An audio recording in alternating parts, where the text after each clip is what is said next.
Hey all, Scott here. I'm leaving the door open now. I don't know, air's fun. Been on a good streak lately.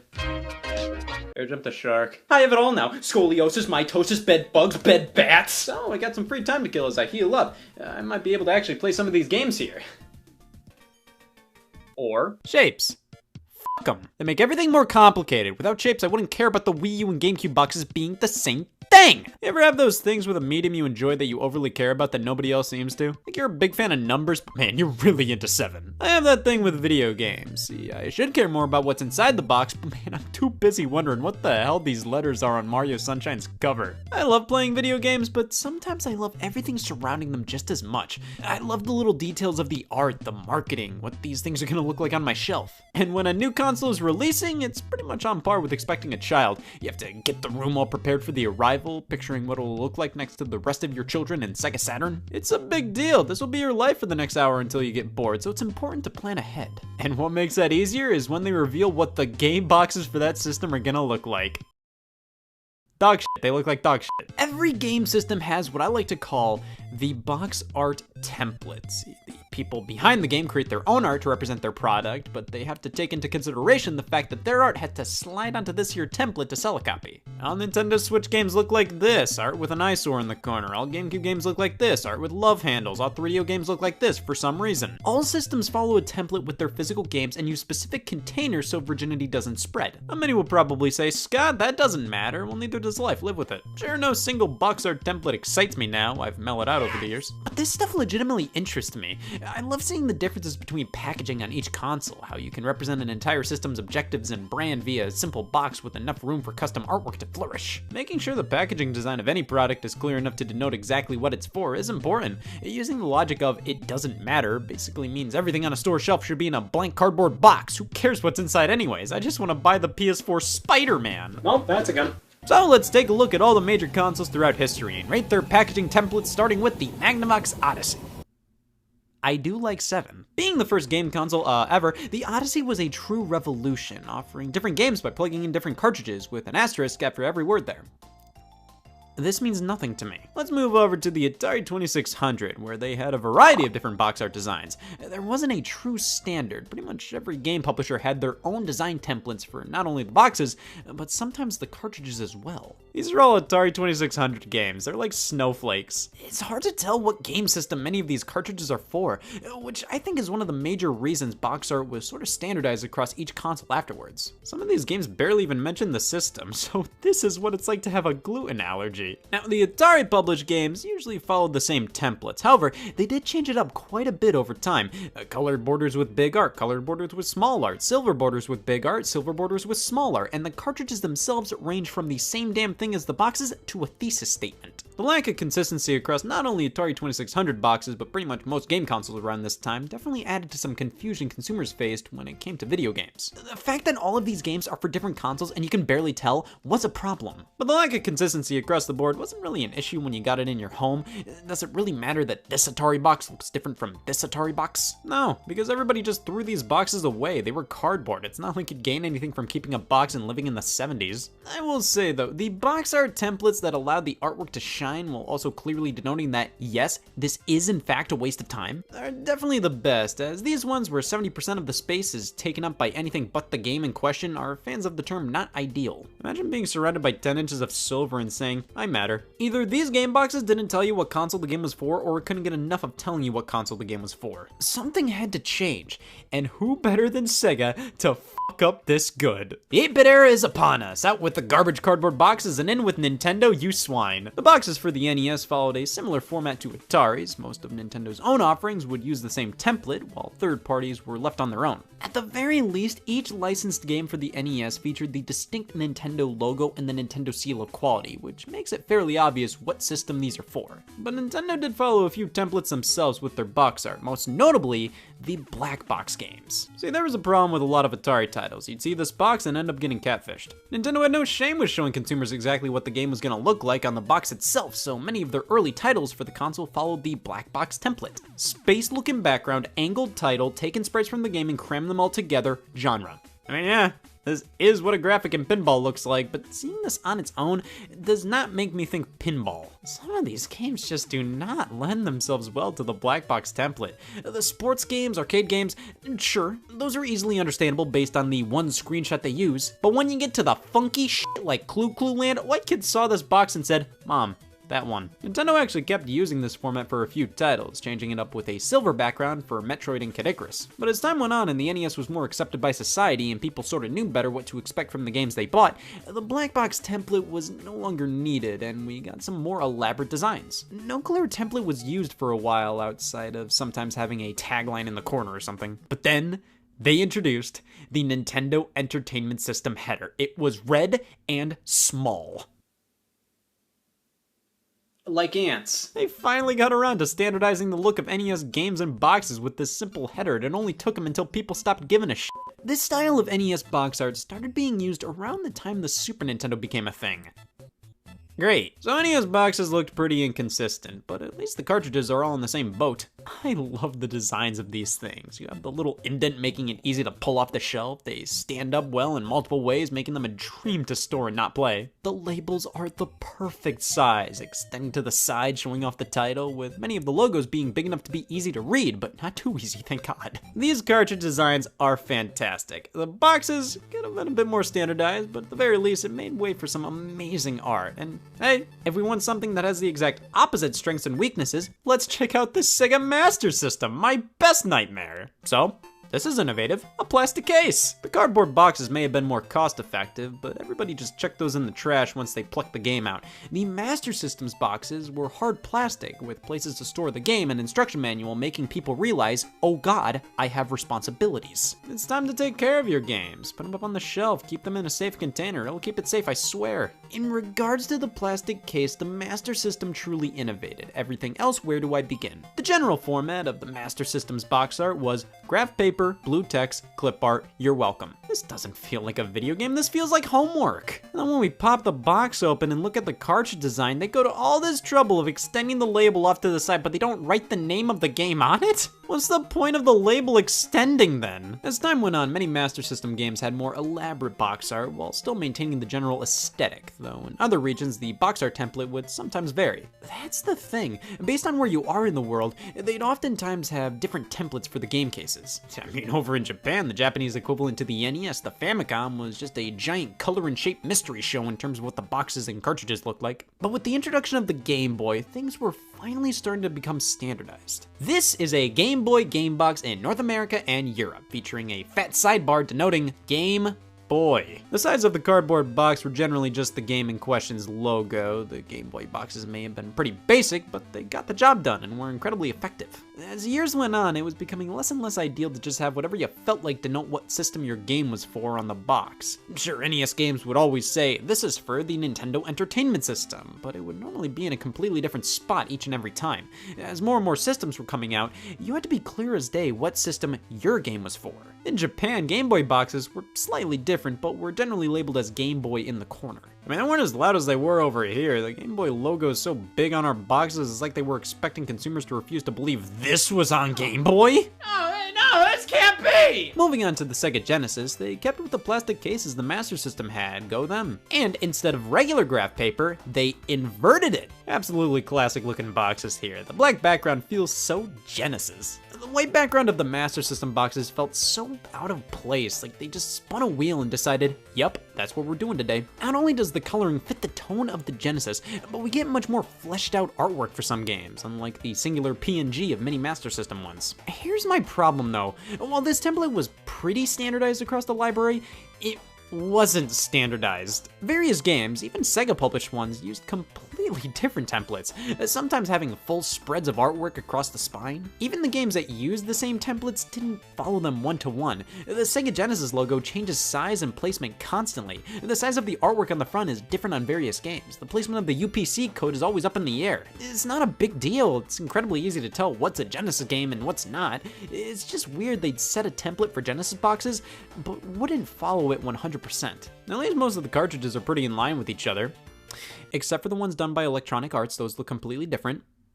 and balls. It's a long story as to why some companies made different looking Genesis cartridges even when they were officially endorsed by Sega themselves. To sum it up, basically, some companies, specifically EA, wanted a better licensing agreement when it came to releasing their games on the Sega Genesis. Sega basically told them, what are you gonna do, reverse engineer the Genesis and find a way to make your own game cartridges so you can release as many Genesis games as you want without our involvement? Guess what happened? Sega didn't want to lose out on the profits with these companies and reluctantly gave them their seal of approval, and that's why some Genesis games have a tart yellow mole. After a while, Sega introduced a new style of Genesis packaging, this one taking cues from the Game Boy boxes, featuring a large banner on the side denoting, guess who? This new style was red all over and I do quite like it. While the black boxes are far more endearingly retro, these simply look really nice. Like ants. The tone of red color and stripes change a bit between boxes alongside the Genesis logos, but these look really cool next to each other until they cheaped out. Later in the Genesis's life, Sega opted out of the plastic cases and went with cardboard. Are you kidding me? While they feature the same red template, this is an obvious downgrade in every way. Nintendo save me, you son of a bitch. The Super Nintendo game boxes were horizontal.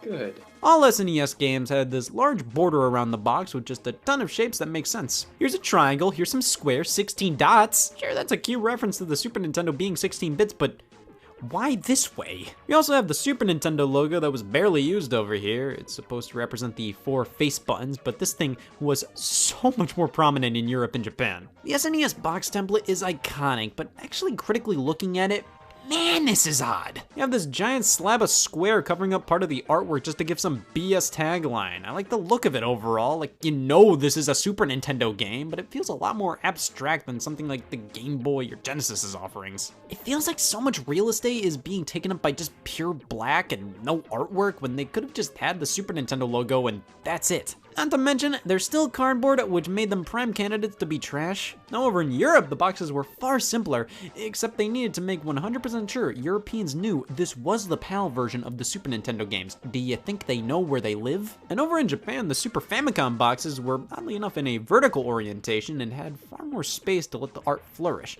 Just a logo or two denoting it's a Super Famicom game. No where racing becomes an adventure anywhere in sight. But taking a look at the cartridges, these are terrible. European and Japanese games for the Super Nintendo and Super Famicom had no end labels, so putting them on a shelf, only God knows what these are. Thankfully, North American cartridges have end labels, and I've gone half a sentence without bitching, that won't do. I am not a fan of how small these labels are and the colors they chose for them. Nearly all Super Nintendo games have black labels with dark colored fonts. Coupled that with how small these things are, and it's honestly really hard to read these things from only a small length away. Compare that to the NES games. All these labels are incredibly easy to read and they're the perfect size. I will gladly take the most likely to be the first person to bitch about the SNES End Labels award, thank you. Game Gear.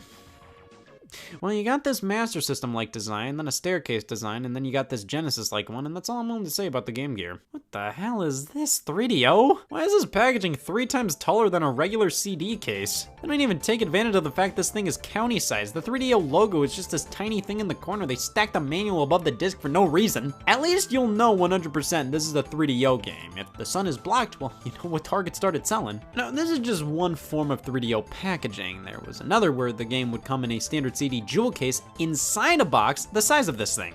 What is this?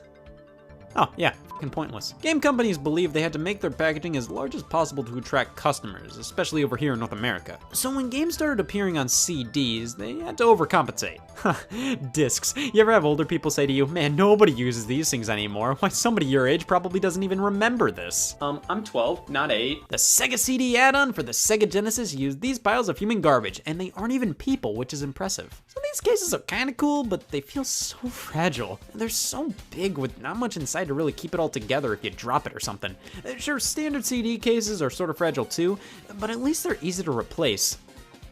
Who has 4 of these in their car at all times? The design here is very much supposed to replicate the red Genesis boxes, except this time being blue. They still do have that annoying thing where the Sega CD logo is off-centered on a few games, and not all of them use this casing. Earlier titles used cardboard boxes with a standard-sized jewel case inside. What? If Sega was so forward-thinking with the plastic cases for cartridges, why did they use cardboard boxes for CDs? I mean, sure, they came in a jewel case inside, but still. And then when Sega decided to actually use these bulky-ass fragile cases for Sega CD games, why did they decide to shift back over to cardboard for Genesis? And when they released the 32X add-on, why did they only use cardboard for that? I mean, again, the design here is just like the other ones, except yellow, but why was the Doom box the only one to print the 32X logo upside down? The cartridges are terrible. I mean, they look edible and they have no end labels. That makes it even more confusing as to why they went with cardboard boxes for 32X. I mean, with Genesis, I'd say most people kept their cases because they were hard plastic and those you could just put on the shelf like a book, being able to see which game is which by the spines. If anything, the Genesis games didn't need end labels because you had the cases, but now that you have these containers most people just threw away, that's when you don't use end labels? When people are more likely to have the cartridge and nothing else? But yeah, the Sega CD cases. Boo. They aren't terrible, but I always feel like they're about to fall apart. I do like using the cover art as a manual. That's incredibly resourceful and something CD-based games would usually do all the time. Overseas, the Sega CD, or Mega CD over there, use standard CD-sized cases, which is what makes the most sense. But making sense doesn't make sense in the video game industry, now does it? Even the PlayStation started things off weirdly. The initial batch of games would come in long boxes. Either they were the exact same thing as the Sega CD cases, or they were this weird plastic case with the artwork glued on top. And the spines. Why is the word PlayStation in this direction? Now, they did end up updating things to just standard jewel cases, and these are just so much more logical. You can easily replace the cases, the design is incredibly simple, but it looks nice. And over in Japan, they had the logo in any corner they pleased, and in Europe, they put the banner on the bottom and made the cases buff as shit. I mean, the PlayStation box art sort of ripped off the original Game Boy box art, but everything comes together quite well here, in my opinion. And the Sega Saturn's just off there doing its thing. Yup, the exact same case was used as the Sega CD. Still overly large, still pretty fragile. I mean, these are kinda cool, but I'm looking at these from a practicality point of view, and there is none. The Sega Saturn case designs are white with a logo that looks like it was made in KidPix 3D. It really does show how they were trying to push how the Sega Saturn is 3D, guys, we swear. It's not bad looking, though it's obviously aged more than the PlayStation packaging design and even the Sega CDs. And it especially looks outdated when we compare it to the Japanese Sega Saturn cases. Standard jewel cases, classy logo, it's got it all. The European style is most similar to the North American packaging, though they went for a black aesthetic. Isn't it odd to see how things change like this between regions for seemingly no reason? Especially the cases. Now, I may not be fond of the long-form clear plastic ones, but they are gods compared to what Europe got. Cheap plastic that barely held anything, let alone air. At that rate, I would have almost preferred going back to simple cardboard boxes. I said almost. The Nintendo 64 was still using disposable packaging, showing how even when it was an innovative console, in many regards, it was stuck in the past. These are very similar to the Super Nintendo's boxes, same dimensions and everything, though the new design is more colorful and less obtrusive. Way more room for the art, and I do like how most games have differently colored sides, representing the colors of the N64 logo. Of course, Nintendo was getting antsy to tell everybody what was only available on their platforms at the time. This started on the Super Nintendo with this giant magma leak, and with this fucking disgusting font on Super Metroid's box. Here on 64, it's just a simple curl of a page, which is cute. But when we take out the cartridge, why is this even a problem? Why did they get rid of the end labels? The differences between regions on N64 are similar to that of the Super Nintendo. Europe has a larger border and weirdly makes it look like they took most of the North American art, shrunk it, and put another border around it. Okay. And like the Super Famicom, the N64's Japanese box art was vertically oriented with a small N64 logo in the corner. See, that's what's weird. Either the box art template is huge because they just didn't trust consumers having problem-solving skills, or it's so small it's nearly non-existent. Take, for example, the Nintendo 64's disk drive add-on, the 64DD. These games are in proprietary jewel case-like packaging, and what denotes them as 64DD exclusives is a spot the difference. No wonder now when games on specific versions of consoles are released, they have to make 10,000% sure people know the difference. Virtual Boy! What do you want me to say? The North American boxes are weird. I guess the background's supposed to represent retinas. It's all red and blue and the game cartridges all use the same background art and have this very specific dust cover. The Japanese ones, for some reason, replicate the North American Game Boy style packaging. Was not expecting that. Let's retaliate by not discussing any further. The Game Boy Color packaging was pretty much a repeat of the original Game Boys, except this time doing the whole Sega Saturn thing of using KidPix. Other than that, They're the same thing, except of course in Japan where they ripped off the PlayStation 1 box art. See, it's all coming full circle. The Dreamcast was an odd one. Of course, standard CD cases, but the design of the boxes, we have some with a white curve and a triangle representing the look of the Dreamcast console itself, with the Sega Dreamcast logo as far as humanly left as it could be. Then we have these black ones. No triangle, smaller curve, and these ones have the Dreamcast logo on the curve itself. I believe the black cases came to be the standard later in the system's life. I initially thought a black game represented that this game is for far more mature audiences, and then I saw Chicken Run had it and reacted accordingly. Remember these double pack cases? PS1 had these as well. They were always for games with more than one disc, and for some reason they decided to give the game 2 spines. And at least this way it blends into your collection quite well instead of just having a thicker case. But I don't have 2 Shenmues, damn it. Practicality-wise, these are terrible. Both of the Dreamcast box art designs are pretty alright, though I would have preferred if they took one or the other and not switch over to black halfway through. And for some reason, I just always feel weird when the templates use a very strong curve like this. It just feels like it cuts off more of the art this way, I guess. In Europe, oh my god, what system is this for? Not only do we have the Dreamcast logo on the left, but also taking up 90% of the top. In Japan, Dreamcast games were the size of North American ones, but came with these paper covers for the spines.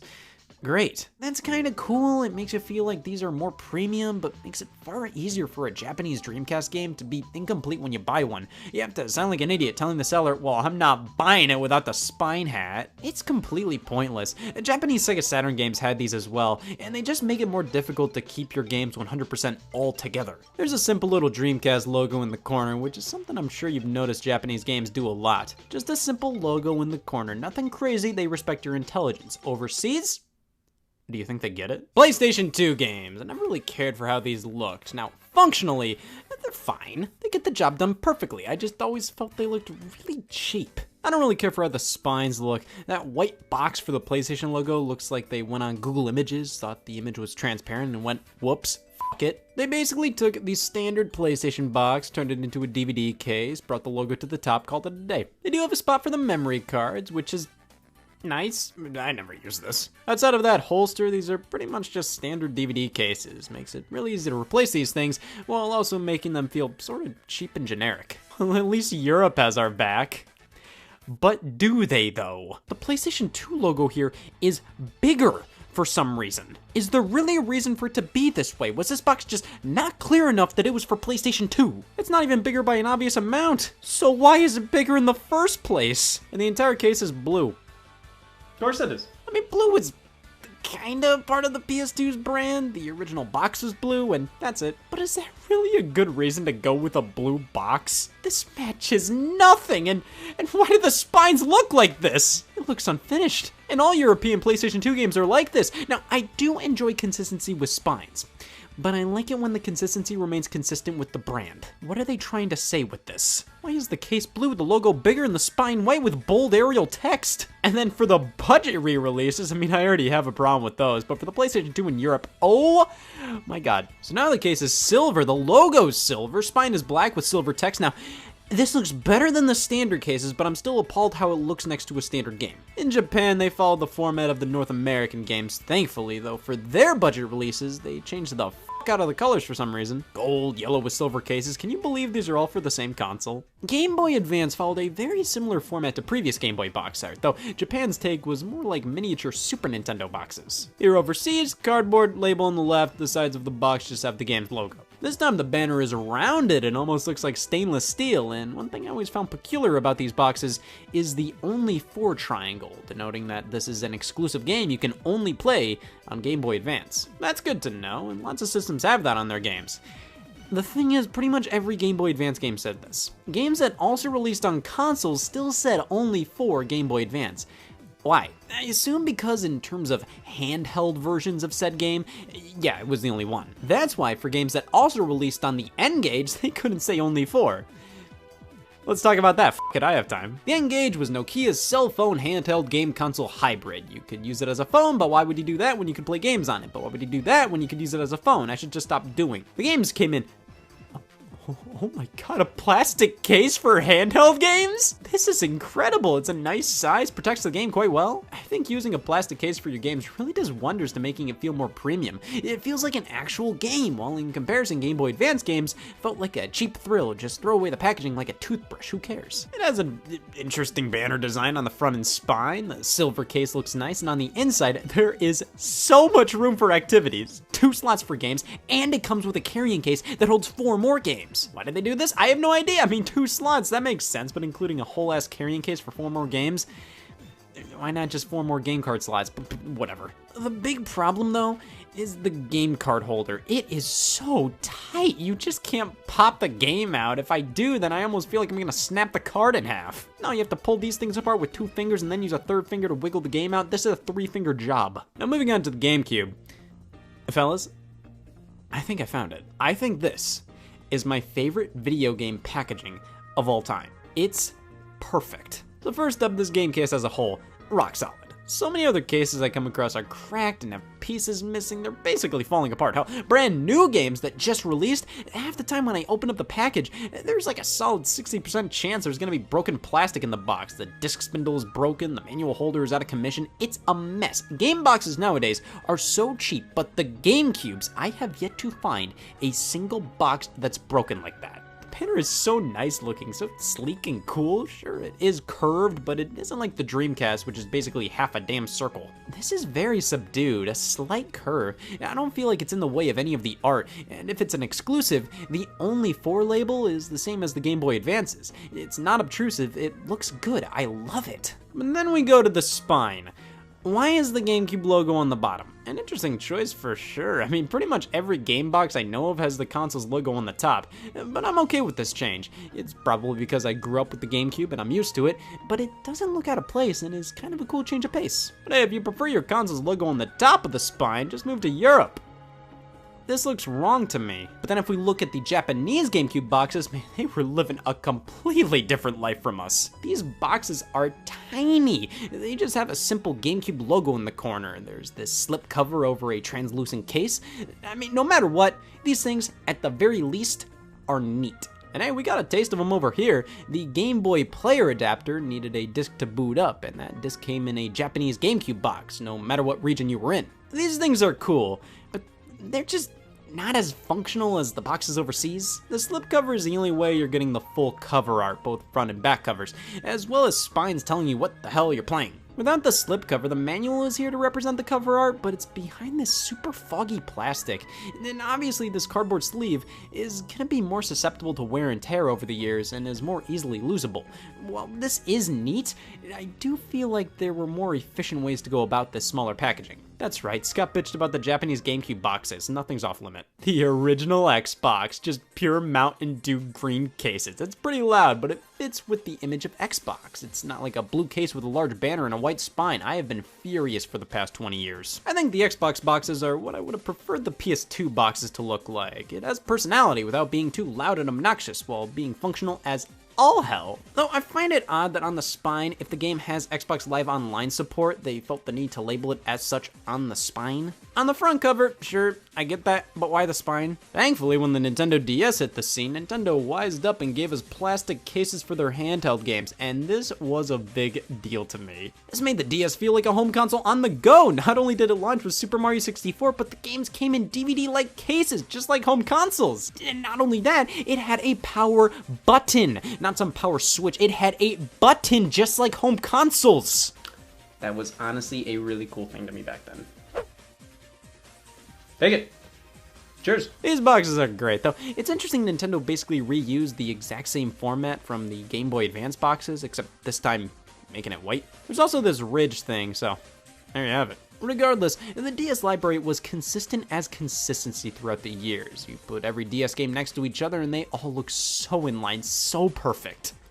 Unless you bought some European games. Japan's boxes were the exact same as ours. Europe fills an entire room. Look at this, why are these so big? The front template's the exact same, the contents inside are the exact same. Why are these boxes 1.5 times bigger than the rest of them? I mean, the translucent style is cool. The side is entirely white with this little triangle at the bottom, which apparently indicates which PAL region this is from exactly. These aren't bad boxes on their own.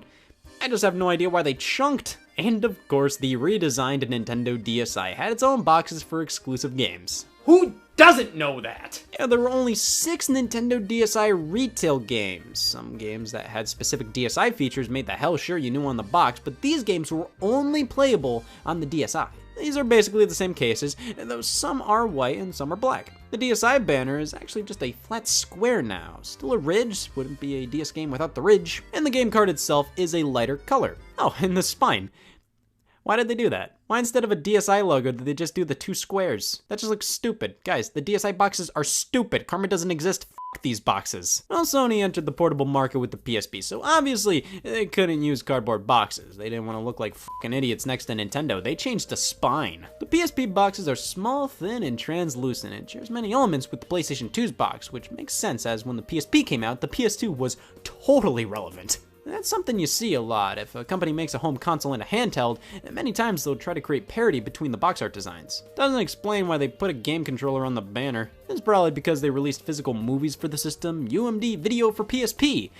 Pretty much, this is silver, this is not. That's your way to distinguish what's a movie and what's a game. I mean, it makes sense. You don't want to buy Spider-Man 2 when you meant to buy Spider-Man 2. Halfway through the PSP's life, they changed up the box style. This is way more in line with how later PS3 games looked, but for some reason they decided to cut the banner on the spine in half. I'm all for freeing up space for the art, though I don't like it when they do that halfway through a game system's life, and thus now my PSP games look weird next to each other. Was that really a request from the PSP fandom? More spine? Changing up the box art template was a major problem during this time.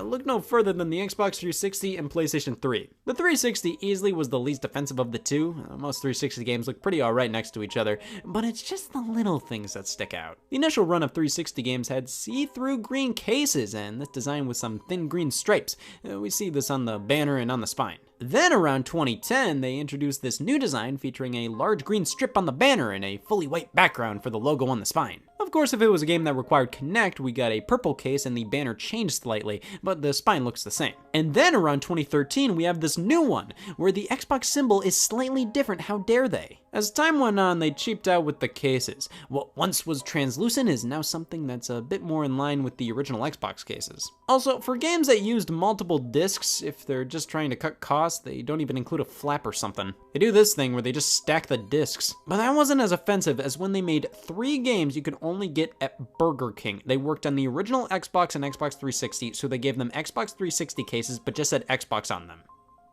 Remember this. The PlayStation 3 had fun life. We got 3 different types of box art. This is my hell. So they kind of went back to the PS1 style with this template, the banner on the side. It's not great. This original logo reeks of Spider-Man.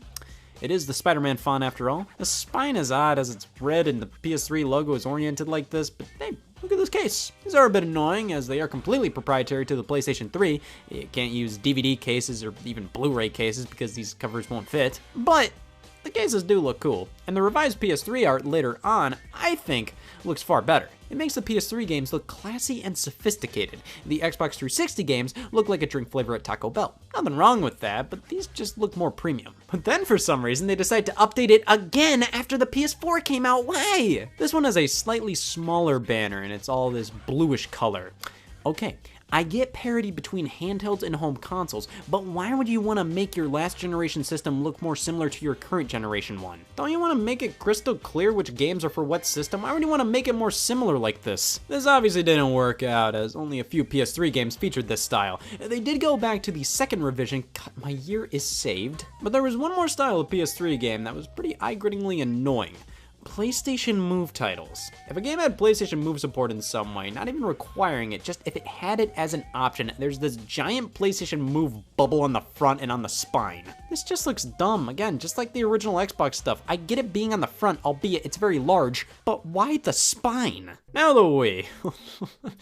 The Wii. How I love this system's box art style. The fully white design, white case, and the white spine. The banner is so unique, but it works. I love this template. Why did some companies f it up? I mean, when it's a cute big event like New Super Mario Bros. Wii, that was neat to have this fully red box. It sticks out, but kind of in a fun way. When pretty much all of LucasArts titles have a yellow spine for no reason, that's when I've had enough! There are a few games that like to make their spines different for whatever reason. NBA Jam, Twilight Scene, the Two Horsemen of the Apocalypse. But for the vast majority of the Wii library, this looks nice. And then Resident Evil Darkside Chronicles forgot the Wii logo on its spine, but just don't buy it and you won't have that issue. Also, there were the console pack-in games that came bundled in with Wii systems. These were annoyingly in cardboard sleeves. Thankfully, most got full-blown releases in plastic cases, but Link's crossbow training was f***ed from day one. Other regions were pretty much the same, but in Japan, they started giving games aimed towards older players black boxes because sure. The 3DS had very similar style boxes, fully white with a white spine. They differentiated these from DS boxes by, get this, moving the logo to the right. It's not rounded anymore either. These are completely different, are they not? The boxes are also a bit thinner than normal DS boxes, especially if they're from Europe. You could fit a boat in this. I really do like these ones, though the spines, well, they're fine. I don't like how Nintendo constantly flip-flopped between generic fonts and actual logos. It's just weird how some games have just words and others have the actual logos. Now later on, Nintendo released the new 3DS, being slightly more powerful. Some games were exclusive to this model, so they needed their own packaging. I have been waiting for this day for years. It's time to bitch about the new 3DS box art. So, basically, Nintendo's idea of not confusing consumers is to cover a new side of a square they haven't been to yet. We got left, right? Let's go for the top. These boxes look so awkward. Like, the banner is a bit bigger on an already small box, so the artwork looks claustrophobic. And you know, with how much video game companies love effing with the spines of their boxes for no reason, it surprises me how similar new 3DS games look to regular ones. And most 3DS games have this little disclaimer on the box, plays in 2D and 3D, some games only play in 2D. Weirdly enough, not all boxes have this disclaimer. And it's not even random third-party games that don't have it. Some Nintendo-published stuff doesn't have it either. The spines of these boxes have this cute little icon, which I like. Pop the game in the system, and that's the icon on the menu. Oh, that's a dumb attention to detail I enjoy. Now, I'm not a fan of when the icon is just the game's actual logo with its title. It just seems kind of redundant when the title and logo is already on the spine. These may not be perfect boxes, I do have some quarrels with them, but they're pretty good. Until 2017. Oh boy, okay, so 2017 was when the Nintendo Switch launched, and Nintendo changed up their branding. They changed to a white Nintendo logo on a red background. A little weird that this is the official logo officially. They decided to change how their published games look on 3DS around then, and every Nintendo published game on 3DS after the Nintendo Switch launched had the Mark of the Beast. What the hell is this? Who thought this looked good? Not only does this clash with the all-white spines, but it looks weird next to any other 3DS game, especially old Nintendo published ones. Nintendo would always put their logo down here horizontally. Now it's vertical and covered in red. And they made a lot of 3DS games that looked like this. My 3DS library looked pretty great up until when Nintendo started to do this, and my entire life was fine until Nintendo started to do this. The Wii U library. Okay. This is my bread and butter. This is a fun one. Wii U games combine the Wii, GameCube, 3DS, and whatever other shapes were in Nintendo's mind at the time. So the front, okay, thanks. This is the same as the GameCube template. It's the exact same. I love the GameCube art, but not because it's blue and yellow, because it's not. I remember cheap fan-made Wii U box art renders that were literally just the Wii template but flipped around. I think the official Darksiders 2 Amazon page used that for a second even. But then this was revealed when Assassin's Creed 3 blew its load and updated its store page with this box art, and man, I've never been the same since. So I'm fine with the blue and white look, but why a yellow trim? Why not make that trim white or make the header white and make the trim blue? Why this? The Wii U disc art has a header that looks like this. Why doesn't the box do this too? And why mimic the GameCube's box art design? Bless the GameCube's heart, but it was one of Nintendo's worst performing consoles at the time. So what do? You replicate its box art?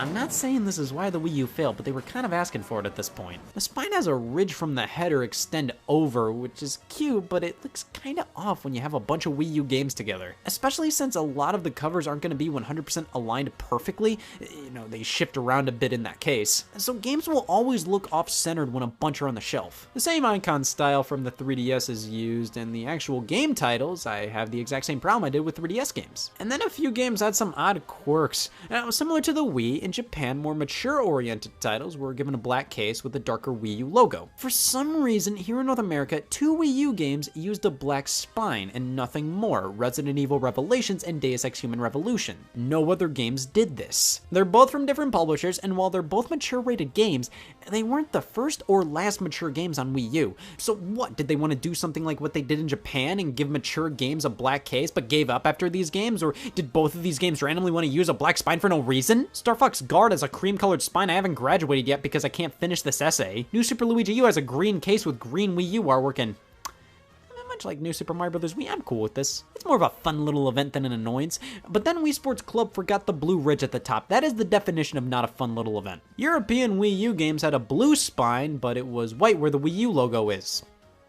I may have found my least favorite thing. The PS Vita cases. These are adorable. They're so small, I question if these things should even exist. I love when we get custom-sized boxes like this. Seriously, you don't see plastic cases the size of this for anything else. It's great. We have a blue-styled banner and spine. Very basic, but effective. And this was what would eventually be the standard for the PlayStation 4. These are pretty good-looking boxes, I'm not gonna lie. Very basic, but they didn't change it up too much. It just looks good when a bunch of PS4 games are together. There is this big-ass PlayStation VR logo on the spine if the game supports PSVR. It not even requires it, much like PlayStation Move games on PS3. Why does this need to be on the spine? And why do some games that even heavily use the PSVR not have this sometimes? The initial releases of Resident Evil 7 didn't have this on the spine, but it did on the cover. Also, another complaint, PS4 game cases are disappointingly fragile. I've seen so many with chunks taken out of the sides, it's really lame. But you know what isn't really lame? The Xbox One cases. I have officially lied once today. So the concept of these are pretty neat. Let's make the banner a part of the actual case. Much like the PS3 cases, this makes it much harder to just buy cheap replacement cases, but they do look kind of cool. My problem with them though, the fact the logo is painted on means it's more likely the banner is gonna look slightly off. It may not be colored properly, the paint may chip off. It's a cool idea to have the banner not be a part of the artwork, but it doesn't really affect things much, especially when they end up putting an Xbox One banner on the bottom of some games anyway, so I don't really understand the reason for either one of these things at this point. The spine is fully gray with a logo, sure. And why is the disc on the left side of the packaging? How have we never gotten answers for this? Microsoft's done tons of different things with the Xbox One cases, mainly different styles of telling people why they should buy an Xbox One, but also re-releasing Xbox 360 games that are backwards compatible with the Xbox One. So many 360 games got re-released in Xbox One-like cases, but these aren't specifically Xbox One cases, they're Xbox cases,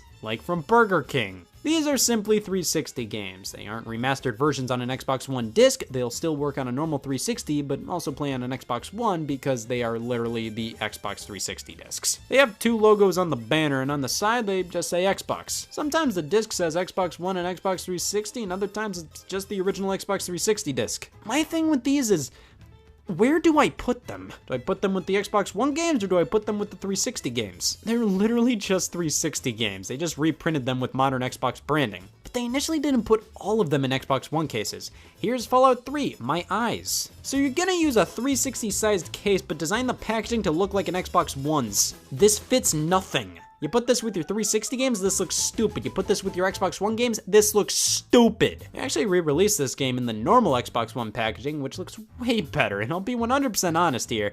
These are cool little oddities. Like, these may not be remastered Xbox 360 games for the Xbox One, but it's still cool to see them in an Xbox One style case. But I feel this packaging may be a bit misleading, and many may assume these are remastered Xbox One versions of 360 games. I mean, look here, Rayman Legends released for Xbox One, but it also came out on 360. So they decided to re-release Rayman Legends for 360 in an Xbox One case. The 360 version runs on Xbox One, but it's officially not the Xbox One version. Confused? These are different versions. I like some of the ideas with the Xbox One cases, but overall, this is a mess. Well, we've officially trudged over to the Nintendo Switch. These boxes are so neat. They're like the PSP boxes, but thinner and beet red. It seems that Nintendo has finally taken the Japanese template style of a simple logo in the corner and standardized it across all regions. It may not be the most exciting, but it's easy to identify. It fits the rest of the Switch branding, and it leaves more room for the art to stretch its legs. The spines are completely red with a small Switch logo, standardized font, and the name of the publisher. I like these. Over everything being red and having the same font makes it harder to identify certain games from far away. Like with the PS4, it's pretty easy from this distance to see which games are which. The Switch, you almost need to be right next to them. I can appreciate the consistency, but being too consistent does make things harder to distinguish. As cool as a bunch of Switch games look together, I still prefer the PS4 style personally. Also, that standardized font apparently isn't a requirement. A small handful of publishers use their own logo or font, and my god is it putrid. Can Come on, guys, just use the standard Switch font. Why does Super Bomberman R and Binding of Isaac need to use their own dumb font? Why did Battle for Bikini Bottom use a different font? It's not even SpongeBob related. They just used a different font to use a different font. That takes more work. If you're gonna do this, at least go out with a bang like the other ones I showed. This is just a generic font. Why not just use the regular Switch font? Nintendo Labo games have black spines, which I'm fine with. They're such unique titles in the library. I think it's cool to separate them like this. And European games are pretty much the same, but the title on the spine is centered and uses a different font, because Europe wouldn't be the same without that. Now the PlayStation 5 packaging is stupid. I've become more accepting of it over time, but it feels weak. It's the same as the PS4's, but with a white banner instead.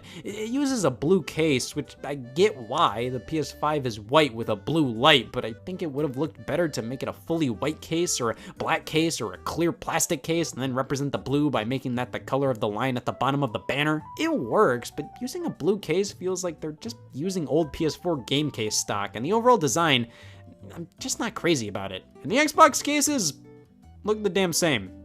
They just say Xbox now, woo. Oh!